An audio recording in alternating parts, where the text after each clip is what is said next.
Buenos días, queridos amigos de la Fábrica de la Ciencia. Hoy con nosotros tenemos un nuevo amigo y colaborador, José Manuel Galán. Muy buenos días, José Manuel. Hola, ¿qué tal? ¿Cómo estáis todos?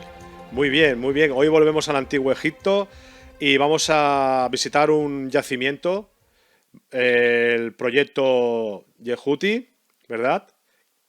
Primero vamos a poner el contexto geográfico. ¿Dónde se encuentra este yacimiento?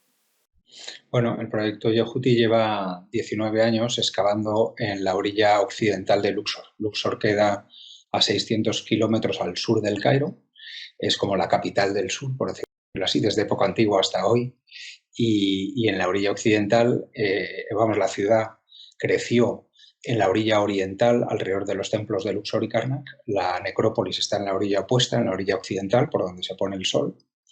La necrópolis de la antigua Tebas es muy extensa, tiene unos 3 kilómetros de largo paralelo al Nilo, y en la colina que se eleva justo en el extremo norte, que se conoce hoy como Drabu el Naga, es ahí donde excavamos. La peculiaridad del lugar es que la colina de Drabu el Naga se encuentra justo enfrente del templo de Karnak. Y para los egipcios eso era un detalle importante, porque desde el punto de vista simbólico, el sol que por las mañanas se eleva entre los pilonos y los obeliscos del templo de Karnak se acuesta detrás de la colina de Drabuelnaga, ¿no? Y como los egipcios tenían esta idea de volver a nacer uniéndose al sol cuando se pone al atardecer, pues Drabuelnaga se convirtió en un lugar idóneo para ser enterrado. Y es tal vez por esa razón por la que la densidad de tumbas en nuestra colina es, al parecer, mucho mayor que en otras zonas de la necrópolis, que en Gurna, Joja o Asasif. Seguro que algún egipcio de la época pensaba que la diosa Nut vivía en Naga cuando se tragaba, devoraba atún para parirlo al día siguiente, ¿verdad? Sí, sí. Bueno, la colina de Rabuelnaga también queda entre medias del comienzo del camino que va hacia el Valle de los Reyes y del valle y del templo de Bel Bahari, de Montuhotep II y de Hatshepsut. Es decir, estamos también en un lugar bastante como si fuera el centro del ojo del huracán, ¿no? Cuando los turistas sucedían a miles en Egipto, ahora ya no tanto, pues pasaban por delante de nuestro yacimiento infinidad de autobuses, ¿no? Por distintas razones, los turistas siempre van a piñón fijo y con el tiempo muy, muy justito casi no se paraban. Siempre van al Valle de los Reyes, va del Bahari, pero Dragón Naga está ahí en medio. Antes, fuera de micrófono, estábamos hablando de los paseos que se podían dar por la colina tebana, ¿no? Por encima del desfiladero, por encima de Deir el Bahari. Visitar los poblados de Deir el Medina y otro poblado de los obreros también, pero parece ser que ahora la cosa está un poco más restringida. Bueno, por razones de seguridad después de 2011, pues el Ministerio de Antigüedades con el gobernador de Luxor pues ha ido limitando un poco los circuitos de los turistas para tenerlos más controlados, ¿no? Y velar por su seguridad. Aún así, nosotros como trabajamos ahí, pues siempre yo me las apaño para pedir permisos especiales y al menos una vez durante la campaña poder seguir dando esos paseos por arriba que son una maravilla. Sí, sí, debe ser, y sobre todo si se pudiese hacer de noche sería fantástico. Bueno, decir que no te he presentado, tú eres el director del proyecto, del yacimiento, ¿verdad? Sí, fui el director y el que lo inició. Doctor en Historia Antigua. Sí, estudié Historia Antigua en la Universidad Complutense de Madrid. Luego me marché a hacer el doctorado a Baltimore, a la Universidad Johns Hopkins. Después tuve una beca postdoctoral en Alemania, en Tübingen. Y luego ya por fin regresé a España a formar parte del Consejo Superior de Investigaciones Científicas en Madrid. Ujú. Creo que Marina Escolano estuvo en la Universidad de Johns Hopkins también. Sí, sí, ¿Verdad? Sí, sí. sí. Unos años Bueno, después que yo. sí. Es un poco Bueno, más joven.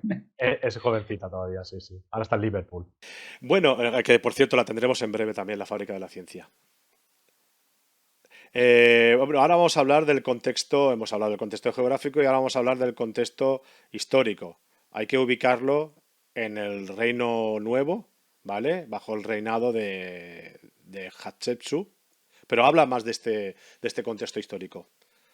Bueno, cuando iniciamos el proyecto en el año 2001, eh, solo estaban a la vista las tumbas de Yehuti y de Geri. Todo el yacimiento estaba enterrado.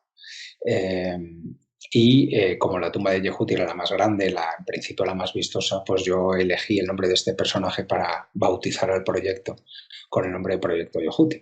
Lo que pasa es que a medida que hemos ido excavando alrededor y ha ido pasando el tiempo, pues hemos ido descubriendo muchas más tumbas y enterramientos. Pero bueno, aún así la tumba de Yehuti sigue siendo como la construcción más relevante o significativa del yacimiento.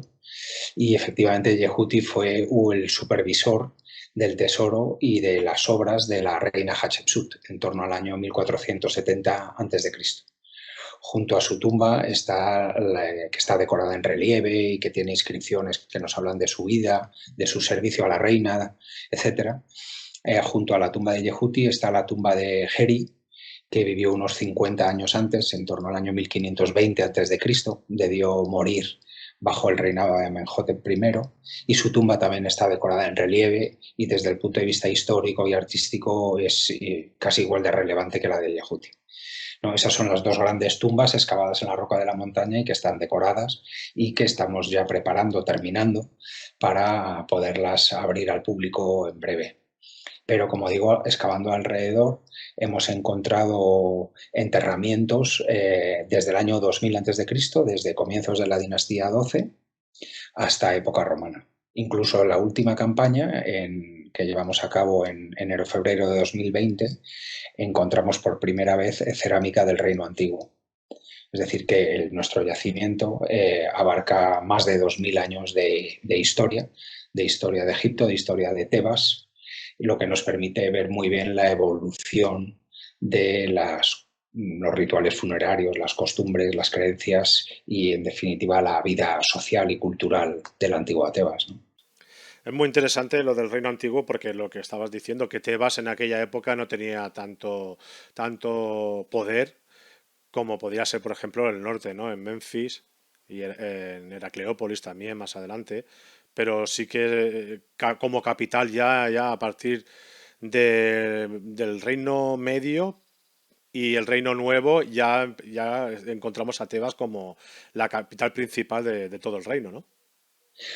Bueno, lo que a mí me interesa ahora y es sobre lo que estoy escribiendo más es tratar de superar las etiquetas que normalmente los académicos, científicos, egiptólogos en este caso, solemos hacer, ¿no? Para ordenar la realidad y simplificarla.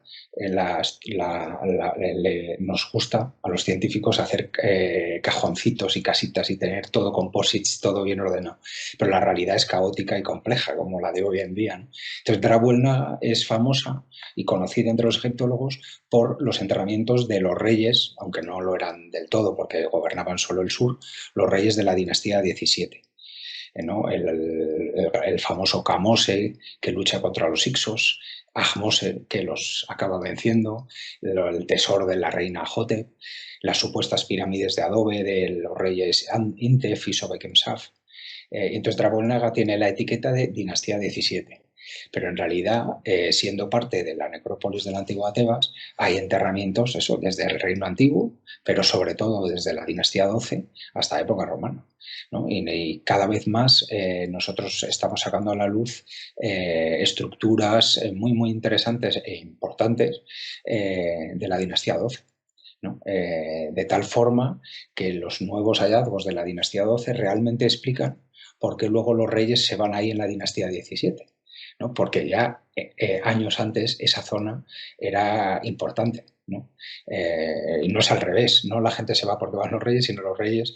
Ya había unas tumbas gigantes de la dinastía 12 y al estar enfrente de Karnak, Montuhotep II, a la vez que está impulsando el desarrollo del templo de Karnak, está impulsando Deir el-Bahari, ¿no? Y entre medias queda Draguelnaga, ¿no?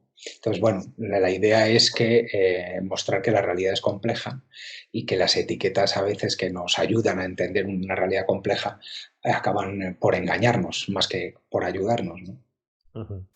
Bueno, ahora vamos a hacer la visita al yacimiento. Nos tenemos que imaginar.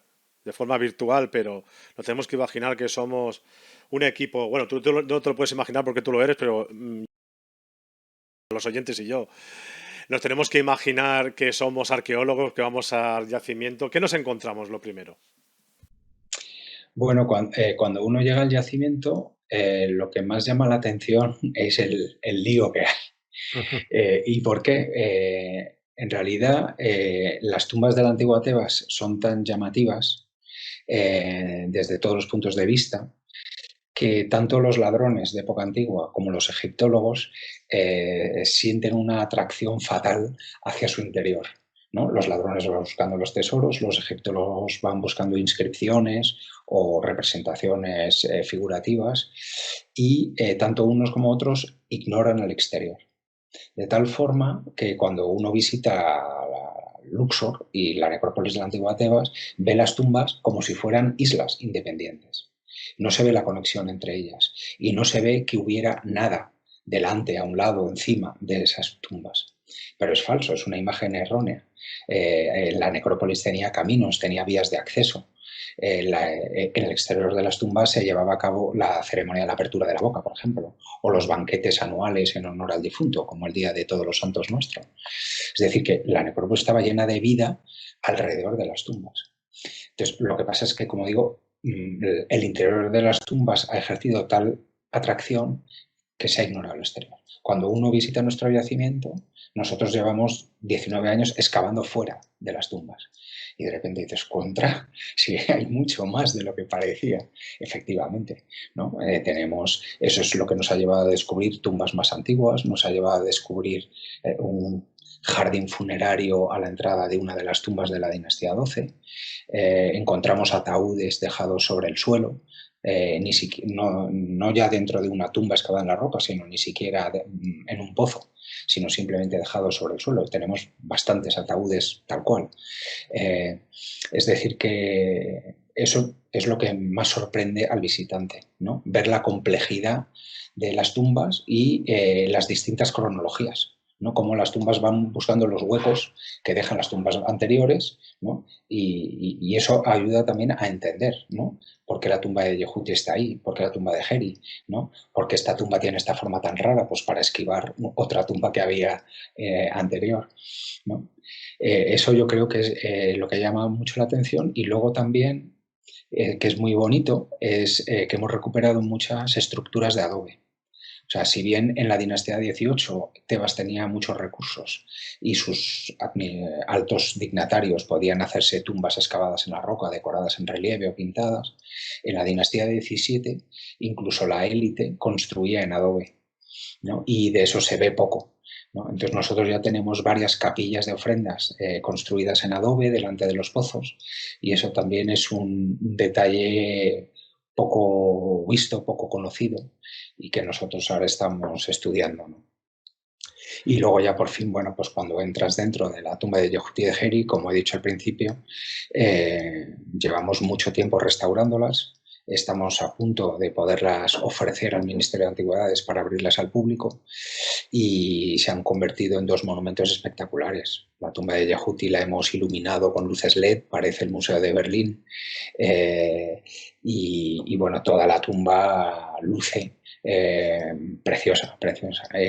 Yo creo que eso también impresiona. Cuando nosotros empezamos, en la mitad de la tumba de Yehuti estaba llena de escombros, no se podía avanzar, no se podía acceder a la parte más interna y por supuesto estaba todo lleno de tierra, piedras, polvo y ahora pues entras y puedes realmente disfrutar y valorar la belleza de la tumba, ¿no? En concreto, la tumba de Yehuti para mí es importante porque no solo nos cuenta la vida de un alto dignatario de la reina Hatshepsut, sino que Yehuti pretende mostrar a sus contemporáneos y al futuro que él era un gran maestro de las letras escritas. Entonces, la decoración de su tumba está muy cuidadosamente pensada para mostrarle al visitante su dominio de los textos más antiguos y su dominio de la escritura. Y eso es poco usual y muy bonito. Y con la iluminación actual, pues sí se consigue, yo creo que apreciar. Yehuti, si mal no recuerdo, igual me equivoco, porque hacía muchos años que estudié egiptología, pero Yehuti es el nombre egipcio de Tot, ¿verdad? Sí, en Que está, realidad, que está relacionado con la escritura. exacto, exacto. Yehut es el nombre egipcio de lo que luego los griegos llaman Tot. Entonces, Yehuti puede traducirse como el nombre del dios o como el que pertenece al dios. Yehuti, el que pertenece al dios Tot. Y efectivamente, no, tal vez no por casualidad, el nombre de este personaje que dedica su monumento funerario a las letras escritas, pues es el nombre del dios, de la divinidad, que es, digamos, el notario de los dioses, el escriba por excelencia, el que está siempre representado con cabeza de ibis y anotando pues el resultado del juicio final o todo lo que está ocurriendo realmente, ¿no? Y esa partícula I, si mal no recuerdo, era un adjetivo nisbado que podía significar lo que tú has dicho, hijo de, o que de hecho esa partícula la conservamos todavía en castellano. Iraquí es hijo de Irak, por ejemplo. Es decir, que lo heredamos de los árabes y a su vez se supone que del árabe y a su vez lo heredaron ellos del egipcio. Qué bonita, la, la historia. Fíjate, aún me estás haciendo recordar muchas cosas de egiptología, que creía que las tenía perdidas. Sobre todo es que, bueno, yo estudié historia antigua, pero en realidad yo me metí en egiptología por los textos. Lo que yo siempre quise, desde que me hechizó Egipto, es ser capaz de leer jeroglíficos. Por eso me fui a Baltimore a aprender a leer y mi tesis doctoral iba de 2 palabras. Y de hecho, cuando yo vuelvo a Madrid, me ingreso en el CSIC en el Instituto de Filología. En realidad yo no soy arqueólogo. Lo que pasa es que luego cuando conseguí la plaza de científico titular en el CSIC, pues pensé que la filología es un trabajo más individual, la arqueología es un trabajo en equipo y a mí me interesaba tratar o poner mi granito de arena en desarrollar la egiptología científica en España. Y pensé que con un proyecto arqueológico eso sería más factible. Y es por ello que me lancé a buscar un proyecto de arqueología de Egipto. Y es por ello que me fijé en la tumba de Yehuti, porque no siendo yo arqueólogo, la tumba de Yehuti estaba completamente decorada con inscripciones y entonces pensé, digo, bueno, pues al menos ahí tengo yo mi parcelita ya reservada, ¿no?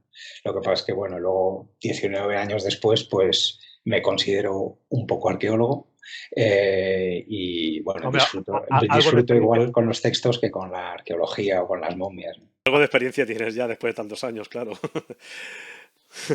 Eh, sí, claro. Antes has hablado de que te encuentras el yacimiento, que es un lío, ¿no? Pero la importancia que tiene lo que es lo que rodea al yacimiento, porque muchas veces cuando hablamos de expoliaciones en yacimientos arqueológicos, nos llevamos la mano a la cabeza cuando se roba el contenido, ¿no? Cuando el ladrón o el quien sea se lleva el contenido de una tumba, tal, pero también ha removido toda la tierra o ha removido o ha arrastrado inscripciones en las paredes, que eso también tiene tanto valor o incluso en algunas veces más que lo que se pueda extraer en este caso, de una tumba. Porque no deja de ser una tarea de policía científica. Todas las pistas son importantes.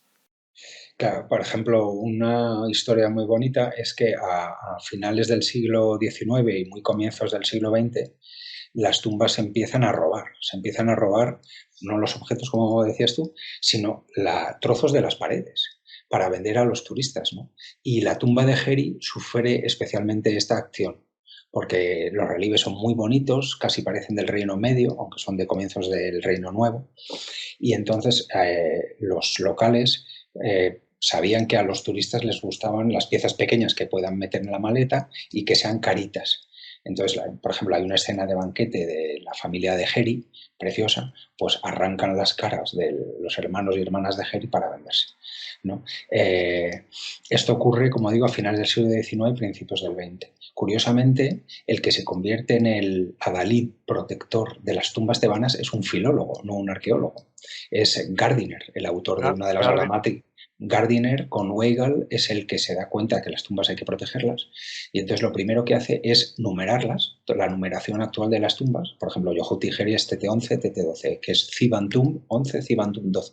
Esa numeración corresponde a Gardiner, ¿no? Entonces Gardiner con Weigel numera todas las tumbas de Tebas y luego va colocando cancelas de hierro para evitar que entren los ladrones. Entonces yo siendo filólogo y ahora neoarqueólogo, pues me gusta rescatar esa faceta de Gardiner, que siendo filólogo es el que más interés pone en proteger el patrimonio cultural histórico de Egipto con la protección de las tumbas. Entonces ahí, desde que Gardiner hace eso a comienzos del siglo XX, se dejan de robar las tumbas, se ve clarísimo. Entonces, pero la tumba de Geri, por desgracia, sufrió antes de que su protección se colocara. Pero bueno, luego hay una historia más larga y más bonita, pero no sé si tenemos tiempo para ella. Sí, sí, tanto y tanto. Lo que pasa es que te quería comentar una cosa sobre Gardiner, que cuando estudié egiptología, pues uno de los libros era la gramática de Gardiner, un poquito desfasada, pero a mí me encanta ese libro. Tiene algo, tiene algo. No tiene todo. Gardiner era un genio. Sí, sí. Lo mismo escribía eso sobre filología. Hay un libro que muy poca gente conoce a principios del siglo XX, que es, por ejemplo, muy parecido a lo que hace Ferdinand de Saussure con toda la teoría del emisor del mensaje, del receptor, el código, todo digamos, el tratar de desmenuzar lo que supone el acto de la comunicación, pues Gardiner tiene un libro de lingüística, ¿no? Nada de egiptología. Estaba todo el rato escribiendo y leyendo y bueno, yo le tengo mucho aprecio, desde luego. Bueno, pues Bueno, pues cuéntanos la cuéntanos la anécdota anécdota esta esta que vas a que vas a comentar. contar. Bueno, cuando la tumba de Geri había sido en parte saqueada y antes de que fuera protegida, por ahí pasó un chavalín de 25 años que se llamaba Spiegelberg, que luego se hizo famoso como gran demotista. Pero para aquel entonces era un chaval joven y estaba haciendo sus pinitos de epigrafista, etcétera. Y antes de que se robara la tumba, bueno, se había empezado ya a robar ya un poco, pero muy poco. Él hizo unos calcos en la pared. Esos calcos luego intentó colocárselos a varias personas, nadie les interesó, acabaron en el Griffith Institute de la Universidad de Oxford. Luego la tumba siguió siendo saqueada y es solo gracias a los calcos que hizo Spiegelberg en 1896 como sabemos cómo era toda la familia de Geri. Entonces nosotros hemos ido a Oxford, ahí trabaja un egiptólogo español catalán, Xisco Bosch, ahora, pero bueno, fuimos ahí y fotografiamos los calcos de Spielberg, los dibujamos y podemos reconstruir las partes que luego fueron robadas. Hasta el punto que luego, años después, en 2007, yo pasé un año sabático en el Museo Metropolitan de Nueva York y en una vitrina secundaria estaba yo viendo piezas un poco para distraerme y de repente veo un trozo. Digo, anda, si esto es de la tumba de Geri, si esto es una hermana de Geri. Además fue muy bonito porque es como cuando una madre reconoce a un hijo, casi, casi, ¿no? Que dices, algo tiene que de repente se encendió la luz, ¿no?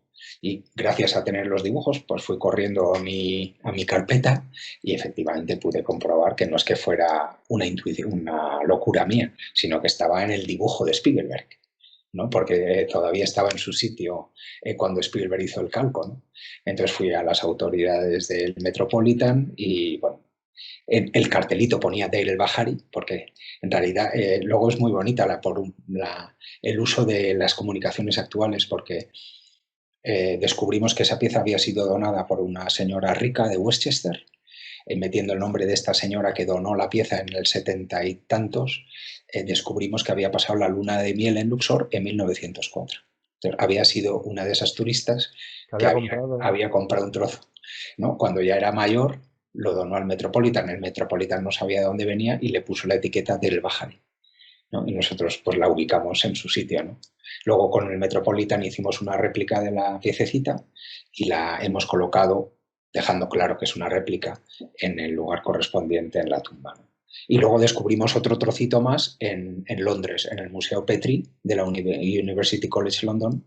Había otro trocito de Geri que también descubrimos y hicimos la réplica para ponerla en la tumba. Y así vamos poco a poco completándola.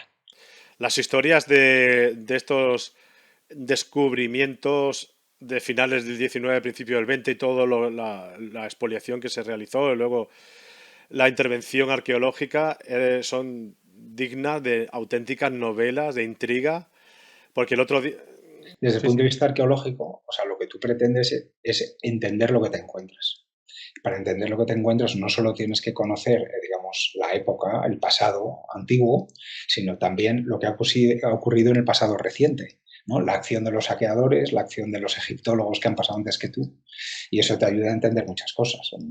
De hecho, hay un chico del equipo que está haciendo la tesis sobre reutilización y robos de tumbas, ¿no? Y su propósito es coger la información del pasado reciente que nos ayude a entender el lío con el que nos encontramos hoy. Que hay que pensar en los saqueadores antiguos, pero también en el pasado reciente y cómo han revuelto los escombros, cómo han movido, qué partes han excavado, qué partes no han excavado, etcétera. El profesor Cervello el otro día en la entrevista nos estuvo explicando cuando el yacimiento de Comer Hammersin se lo encontraron muy violentado recientemente, muy recientemente, y luego más tarde se encontraron piezas, las primeras piezas se las encontraron en Madrid. Sí. Bueno, porque eso, su zona fue saqueada y, por desgracia, España se convirtió, ahora espero que ya no tanto, en un lugar de paso de muchas antigüedades robadas. Porque, según tengo entendido, aunque no es mi especialidad, la ley española protege el patrimonio español, pero no tanto el patrimonio de otros lugares. Entonces, aunque la mayor parte de las piezas no tienen como destino España, sí que España se convierte en lugar de paso. Y, por ejemplo, hay muchas piezas que han llegado a Estados Unidos, ¿no? Pasan por España, se les hace un papel nuevo, un pedigrí distinto y llegan a Estados Unidos con unos papeles cambiados, ¿no? Eso pasó me acuerdo hace unos años un ataúd que llegó a Miami, fue detenido por la policía y los papeles decía que venían de España, pero claro, es un ataúd egipcio. Es una forma de legalizar, ¿no? Lo ilegal. Vamos a llamarla así. Bueno, vamos a dejar temas de novelas policíacas porque si no, no acabaríamos nunca.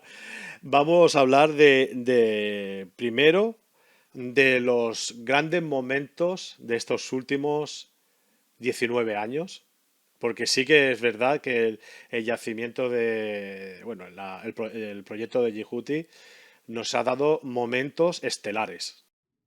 Bueno, o sea, por suerte el yacimiento como dices tú, nos ha dado sorpresas de todo tipo, muy inesperadas. La primera de ellas, por ejemplo, fue descubrir en trozos, que luego se fueron limpiando y pegando en la mesa de restauración, un pizarrín de escuela, ¿no? Una tabla de madera de acacia estucada que se había usado en una escuela de escribas en torno al año 1470 a.C.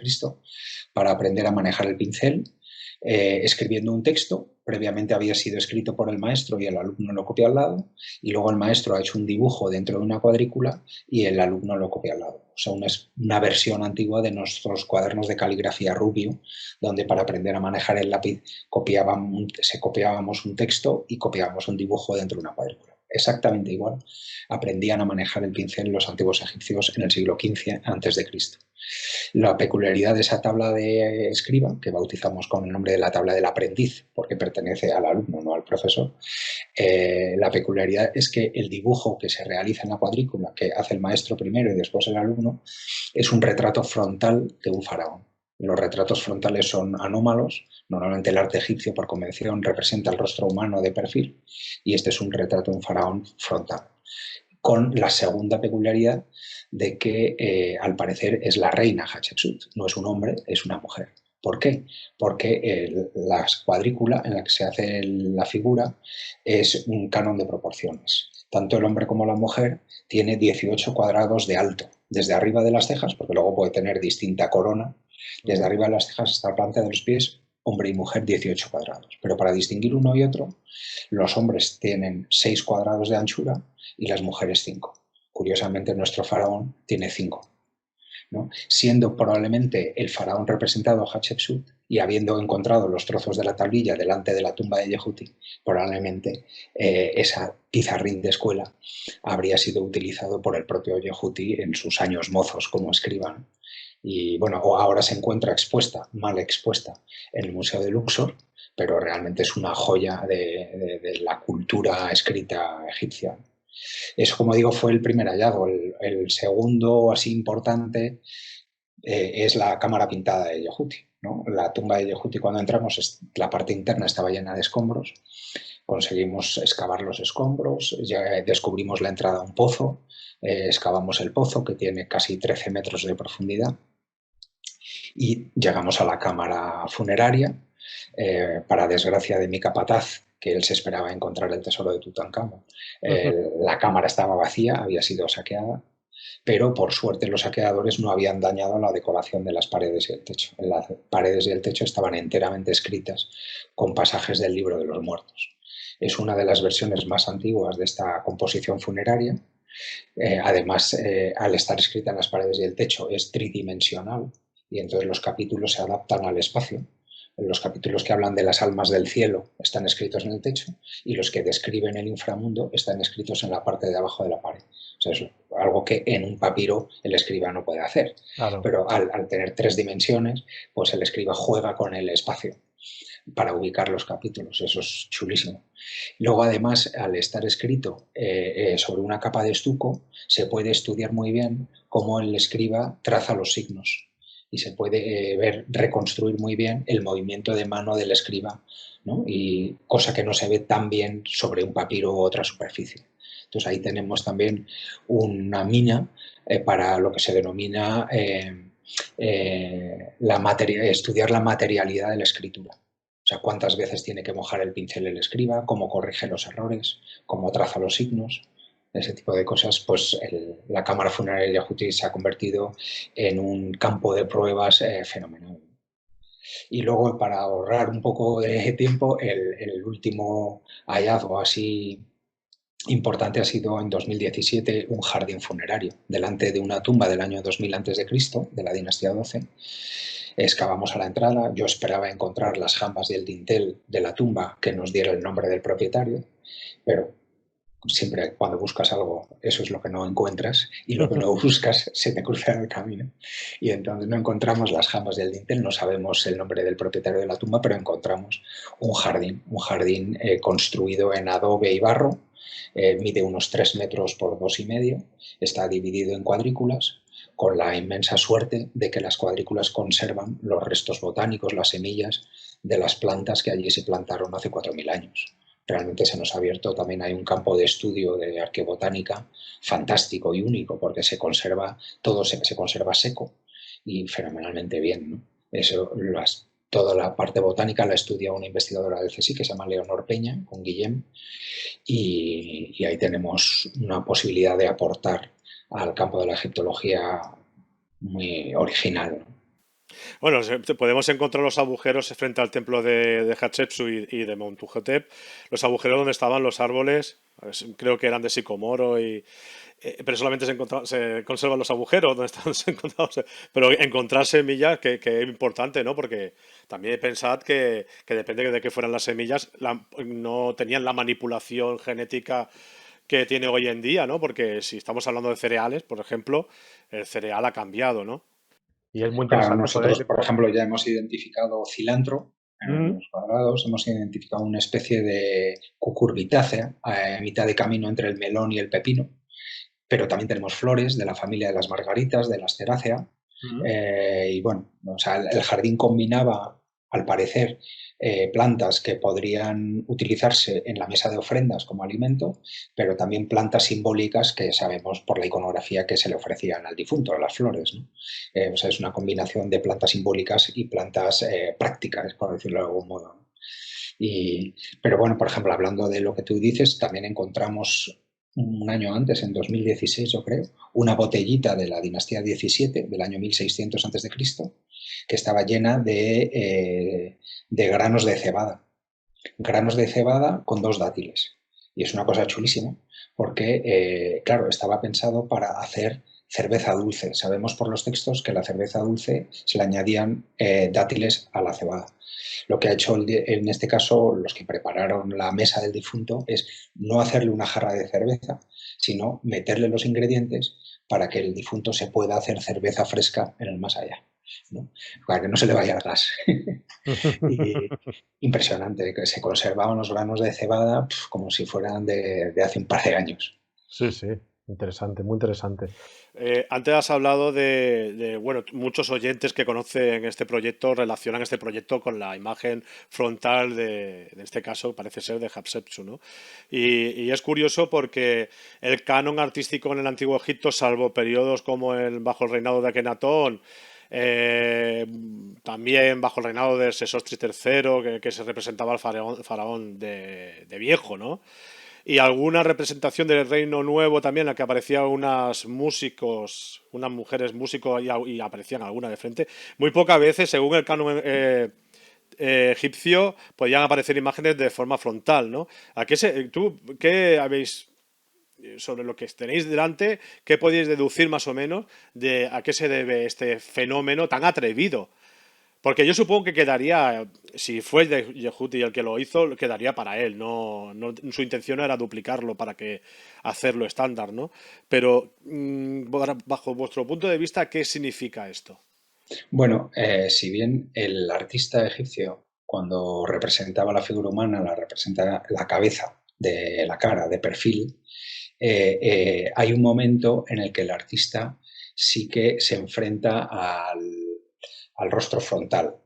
Y eso es en la talla de una escultura.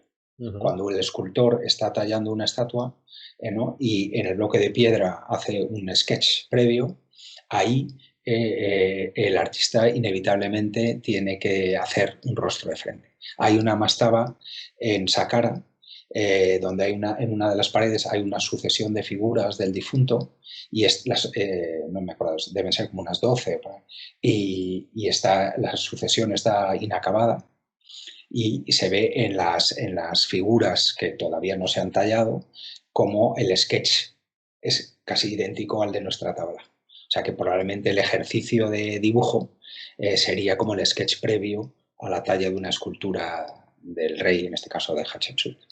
Inter- También otro dato muy interesante. Tiene mucha lógica, claro. O sea, que no iba a crear un nuevo estilo artístico. No, no, no, yo creo. Ya estaba hecho. Ya estaba hecho. Bueno, y ya para finalizar, porque tenemos el tiempo bastante justito hoy, ya más adelante, si podemos, si quieres, podemos profundizar más en campaña por campaña, porque la intención de la Fábrica de la Ciencia es que estos yacimientos se conozcan a fondo. Pero bueno, hoy va a ser una especie de entrevista de forma introductoria. Eh, las malas lenguas hablan de un chisme, un chismorreo, que hablaban de que posiblemente Yehuti tenía un tipo de relación no solamente del guardián de los tesoros y de las obras de Hatshepsut, sino un tipo de relación más próxima, ¿no? Según las malas lenguas. Bueno, malas o buenas, no lo sé. Depende de cómo se mire. Bueno, no, de eso no se sabe. Lo que sí que es cierto y peculiar y le da carácter enigmático a la figura de Yehuti es que Yehuti es de los pocos altos dignatarios que no se casa, como Senenmut, curiosamente. Ujú. Senenmut tampoco se casa y Yehuti no se casa. Y su tumba aparece siempre representado con su padre y su madre. O sea, en el banquete, que normalmente el propietario de la tumba aparece junto a su mujer, él aparece siempre acompañado de su padre y su madre. Eso es algo intrigante, porque para la familia, para un egipcio antiguo, igual que de forma en época actual, en Egipto contemporáneo, la familia es esencial desde el punto de vista personal, económico, social, ¿no? Y el no casarte realmente te deja fuera de juego. Más todavía en un contexto religioso, porque si no te casas y no tienes hijos, ¿quién va a ocuparse de tu culto funerario? ¿Quién te va a enterrar? ¿No? Eso era un drama para un egipcio antiguo, ¿no? Y curiosamente, otro detalle del enigma es que Yehuti sufre damnatio memoria. O sea, igual que la reina Hatshepsut, años después de desaparecer, sus monumentos sufren un daño sistemático, se le rompe su nombre, se le rompe su cara, para tratar de privarla de la vida eterna, ¿no? Uno vive en tanto en cuanto se le recuerda, y el recuerdo va unido sobre todo al nombre y a la cara, que son los elementos que conservan tu identidad. Si tú a una persona le rompes de sus esculturas, de sus representaciones, la cara y el nombre, pues le condenas al olvido, y condenándole al olvido, pues le privas de la vida eterna, ¿no? Eso es la damnatio memoriae que sufre Hatshepsut, es la damnatio memoriae que sufre Senenmut, y curiosamente es la damnatio memoriae que sufre Yehuti. ¿Por qué sufre esa damnatio Yehuti? ¿Quién se lo carga, por decirlo de algún modo? No lo sabemos.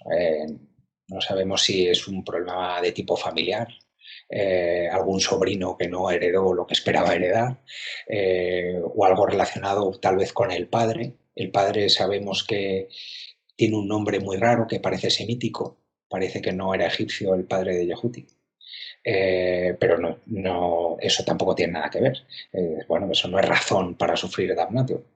El caso es que la damnatio parece que se ceba sobre todo más en el padre que en la madre, ¿no? Y eso es llamativo. La madre se salva más veces, el padre ninguna, ¿no? Y entonces ahí también hay algo intrigante en Yehuti y su entorno, ¿no? El padre que no es egipcio, pero él se arroga ser el campeón de las letras egipcias, teniendo un padre semita, extranjero. Luego la damnatio que salva a la madre y se ceba con el padre. Yehuti no se casa, no tiene hijos. Realmente es una figura de novela, ¿no? Pero eso con más enigmas, más preguntas que respuestas. Bueno, pero un caso parecido, no sé si las últimas investigaciones ya lo han desmentido, un caso parecido lo podemos encontrar en Yuya, ¿no? Que posiblemente podría venir de fuera también. Sí, lo que pasa es que Yehuti es muchos años antes, ¿no? Sí, exacto. Y la damnatio que sufre es peculiar. Y en las escenas de banquete, por ejemplo, Yehuti sufre damnatio memoriae, se le rompe la carita, la madre se le rompe la carita, pero le respeta el nombre, y al padre se le destroza completamente. Y dices, bueno, pues eso puede ser la roca que se les ha venido abajo a los agresores, pero tienes las estatuas y tienes lo mismo. A Yehuti se le rompe, a la madre se le rompe la cara y se le deja el nombre, y al padre se le pasa por la turmix, ¿no? Entonces, bueno. Habría que Y mirar curiosamente los agresores no bajan a la cámara funeraria, y en la cámara funeraria se conservan los nombres de Yehuti, su padre y su madre. Y por eso sabemos en la cámara funeraria que el nombre del padre parece semítico, ¿no? Es Abu o Abuti, ¿no? Que es una raíz semítica, y además el escriba lo escribe de distinta forma, como si lo escribiera de oído. Es decir, no era un nombre egipcio, sino que el escriba trata de reproducir el sonido, y lo escribe de distinta forma, o sea, en cada capítulo. Eso es también peculiar, ¿no? Hay muchas cosas bonitas. Un misterio más que ofrece el Antiguo Egipto para investigar. Bueno, José Manuel, lo tenemos que dejar aquí. Es una lástima porque estaría horas hablando contigo. Yo cada vez que os entrevisto a vosotros, a los egiptólogos, hago una visita virtual a Egipto. Tengo muchas ganas de volver y a ver si los próximos años puedo hacerlo. Muchísimas gracias por todo. Muchas gracias a ti y a todos vosotros por el interés en la egiptología y en el proyecto Yehuti en concreto, ¿no? Y te vuelvo a repetir que esto ha sido una entrevista así un poco introductoria, ¿no? Porque más adelante me gustaría profundizar anécdotas, hallazgos, aunque sean pequeños, todo es importante en la fábrica de la ciencia durante los 19 años y bueno, y hasta que se pueda para las siguientes campañas. Muchísimas gracias y hasta la próxima. Eso, hasta luego, hasta pronto. Un abrazo a todos. Un abrazo.